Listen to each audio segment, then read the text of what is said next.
अस्सलाम वालेकुम क्लास 5। आज मैं आपको दूसरा सबक पढ़ाऊंगी जिसका नाम है किस्सा एक बाघ का। अच्छा, ये एक कहानी है, इसके दो पार्ट हैं, पहला हिस्सा दूसरा हिस्सा। मैं दोनों के बारे में आपको बता दूंगी, ठीक है, क्योंकि कहानी कंप्लीट जब तक आप दोनों हिस्से नहीं सुनेंगे कंप्लीट नहीं होगी। अच्छा, किस्सा एक बाघ का जहरा जलाल ने लिखा है। ये समझे एक तरह से कहानी है। ये एक बाग में परिंदों का जिक्र है कि वो किस तरह रहते हैं। जिस तरह हम इंसान खाते पीते हैं इसी तरह परिंदे भी खाते पीते हैं। जिस तरह हम सोचते हैं बात करते हैं वो भी एक दूसरे से अपनी ज़बान में बात करते हैं, अपनी राय का इजहार करते हैं। इस वजह से आपको ये कहानी दिलचस्प लगेगी। आप ऐसा महसूस करेंगे कि परिंदे आपस में इंसानों की तरह बात कर रहे हैं। तो कहानी कुछ इस तरह शुरू होती है कि एक चिड़ा और चिड़िया अपना घोंसला बना रहे होते हैं। तो इसके लिए वो चीज़ों को ढूंढ रहे होते हैं। तो जैसे ही वो उड़ रहे होते हैं तो उन्हें एक घर की खिड़की से एक कागज़ का टुकड़ा नज़र आता है। चिड़ा और चिड़िया दोनों अंदर जाते हैं और वो कागज़ का टुकड़ा उठा लेते हैं। उस कागज़ के टुकड़े पर एक खूबसूरत सी तस्वीर बनी हुई होती है, यानी उसमें एक काली चिड़िया होती है जो एक घोंसला बनाई हुई होती है और उसमें हर चीज़ नीले रंग की होती है। खैर, वो चिड़ा जब वो कागज़ देखता है चिड़िया से लेके, कहता है कि ये कौन सा परिंदा है जिसने अपने घोंसले को इतनी खूबसूरती से बनाया हुआ है। नीले रंग का पत्थर, नीले रंग का बटन, हर नीले रंग का कपड़ा, हर चीज़ मैचिंग की थी। तो इस पर चिड़िया उस परिंदे का नाम हिज्जे करके बड़ी मुश्किल से चिड़िया को बताती है कि इसका नाम ऑस्ट्रेलियन बावर बर्ड है। अब जब वो चिड़िया को बताती है तो चिड़िया कहता है, अच्छा ये ऑस्ट्रेलिया का रहने वाला है, जब भी तो इसको इतनी सारी फैसिलिटीज़ हैं। हम तो कराची में रहते हैं, हमें यहाँ ऐसा सामान कहाँ मिलेगा। चिड़िया दिल में कहती है, काश हमारा घोंसला भी ऐसा होता। खैर, वो अपनी बात दिल में ही लेके बैठ जाती है। दूसरे दिन क्या होता है, बाग में जाती है, अपनी सहेलियों से इस बात का जिक्र करती है कि मैंने कागज़ में एक परिंदे का घर देखा जिसका बहुत ही खूबसूरत सा घर है और काश हमारा भी घर ऐसा होता। सब चिड़िया कहती हैं, हाँ हम तो अपने पुराने घर से तंग आ गए, बेजार आ गए, हमारा भी ऐसा खूबसूरत सा घोंसला होना चाहिए। अभी वो सब ये बातें कर ही रही होती हैं तो इतने में मैना आ जाती है। मैना पूछती है कि भाई क्यों तुम्हें अपने घोंसले से तकलीफ हो रही है। मैं एक दफ़ा अपनी चोंच में नरम कपड़े का टुकड़ा लेकर आया था, मेरे मुंह से गिर गया तो तुमने फौरन ही उठा के उसको अपने घोंसले में रख लिया। तुम्हारा घोंसला तो अच्छी जगह बना हुआ है, हर चीज़ की सहूलत है। तो इस पर चिड़िया चिढ़कर कहती है, भी मैना तुम तो खामोश ही रहो, मैंने अपनी जगह नीम के पेड़ पर बनाई थी, लेकिन तुमने क्या किया, तुमने वहाँ अपना घोंसला बना दिया और मुझे कौवों के साथ धकेल दिया। अच्छा, कौवा एक शाख पे बैठा ये सब बातें सुन रहा होता है। वो ज़रा चालाक होता है, वो उतर कर नीचे आता है, खुदकता हुआ कहता है, भाई किस बात पर लड़ाई हो रही है।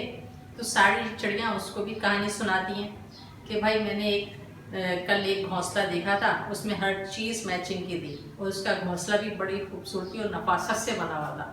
हम भी चाहते हैं कि हमारा घोंसला ऐसा हो, हम अपने पुराने घरों से तंग आ गए। तो इस पर कौवा कहता है, तो इसमें परेशानी की क्या बात है, तुम लोग ऐसा करो अपने घरों को बदल लो, एक दूसरे के घर रहने के लिए चली जाओ और जब दिल भर जाए तो वापस आ जाना। तो सारी चिड़िया कहती हैं, हाँ ये बात सही है। कौवे की बात उन्हें पसंद आती है। अब वो अपने शौहरों से, यानी जो उनके परिंदे शौहर होते हैं, उनसे जाकर जिक्र करती हैं। पहले तो उनके शौहर राजी नहीं होते, लेकिन सारी चिड़ियाँ अपने शौहरों को मना लेती हैं। कहती हैं कि भाई अभी हम घूमने जा रहे हैं, जब हमारे अंडे हो जाएंगे, बच्चे निकल आएंगे तो फिर हम अपने पुराने घोंसलों में वापस आ जाएंगे। खैर, उनके शौहर परिंदे राजी हो जाते हैं। चुनाचा सब खुशी खुशी अपने घर बदलने में लग जाते हैं। सब अपने घर छोड़कर दूसरे के घर में रहने चले जाते हैं। कुछ दिन तो ये सारे परिंदे बड़े आराम से सुकून से ज़िंदगी गुजारते हैं, लेकिन फिर क्या होता है कि उन्हें अपने पुराने घर याद आने लग जाते हैं।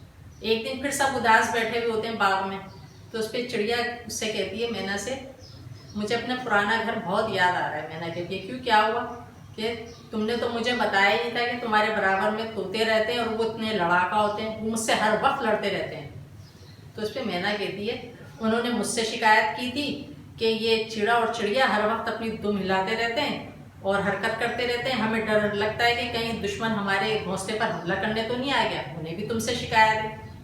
इतने में दर्जन चिड़िया, यानी नाम होते हैं चिड़िया के, एक दो बन चिड़िया होती है, एक दर्जन चिड़िया होती है। दर्जन चिड़िया कहती है कि भाई मेरा भी इतने नफासत से और खूबसूरती से घोंसला बनाया है कि किसी का इतना अच्छा घोंसला नहीं था। लेकिन मैना कहती है कि तुमने घोंसला तो बड़ा अच्छा बनाया, लेकिन वो बहुत छोटा है, मुझे डर लगता है कि कहीं वो टूट के गिर ना जाए तुम्हारा घोंसला और मेरे अंडे ना टूट जाए।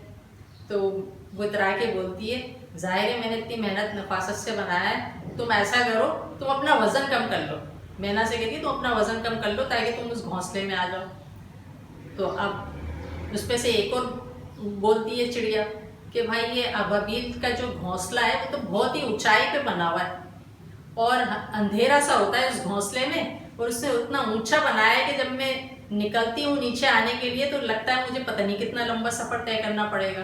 भाई मैं तो तंग आ गई हूँ और ये मेरी समझ में नहीं आता, मुझे तो अपना अच्छा घर, अपना पुराना घर अच्छा लगता था। अब सब उदास और अफसरदा बैठे होते, इतने में बुलबुल सीटी बजाते हुए कहती है, अरे तो इसमें परेशानी की क्या बात है, हम लोग अपने पुराने घर चले जाते हैं जो जिसके थे घर, हम अपने दोबारा अपने घर तब्दील कर लेते हैं। सब चिड़ियाँ फिर खुश हो जाती है, कहती कर हाँ ये बात तो ठीक है, ऐसा करते हैं, हम अपने शौहरों के साथ जो हमारे घर थे हम वो अपने घरों को ही चले जाते हैं। इतने में कौवा ये सब बातें सुन रहा होता है, फिर आता है, कहता है बस तुम लोगों का दिल भर गया, पहले तो बड़े कह रहे थे कि हमें अपने घोंसले अच्छे नहीं लगते, अब तुम दूसरों के घरों पे रहने गई तो पता चला।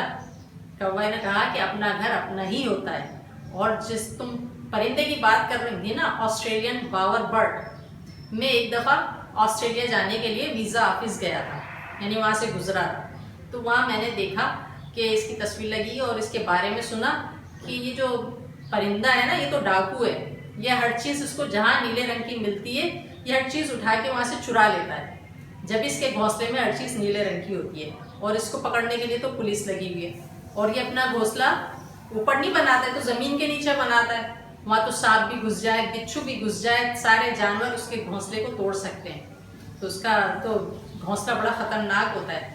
अब चिड़िया ये सारी बातें सुनकर और डर जाती हैं, सहम जाती हैं कि अरे ये तो सही कह रहा है, अगर ऑस्ट्रेलियन बावर बर्ड का घोंसला बनाता भी है इतनी मैचिंग का, लेकिन वो तो ज़मीन के अंदर बना रहा है, उसका तो घोंसला कोई भी तोड़ सकता है।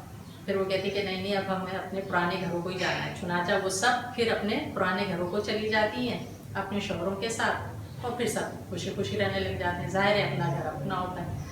अच्छा, अब आपको कहानी अच्छी लगी होगी, अब आप भी कोशिश करिएगा कि अपने लफ्ज़ों में कहानी को लिखें, इस कहानी को लिख लें या आप कोई भी अपने पास से कहानी बनाकर लिखने की कोशिश करें, ताकि आपको कहानी लिखना है और आपको इंटरेस्ट पैदा हो और आप लोग खुद भी स्टोरी बुक पढ़ा करें। ठीक है, चलें आज के लिए इतना ही काफ़ी। अल्लाह हाफिज़।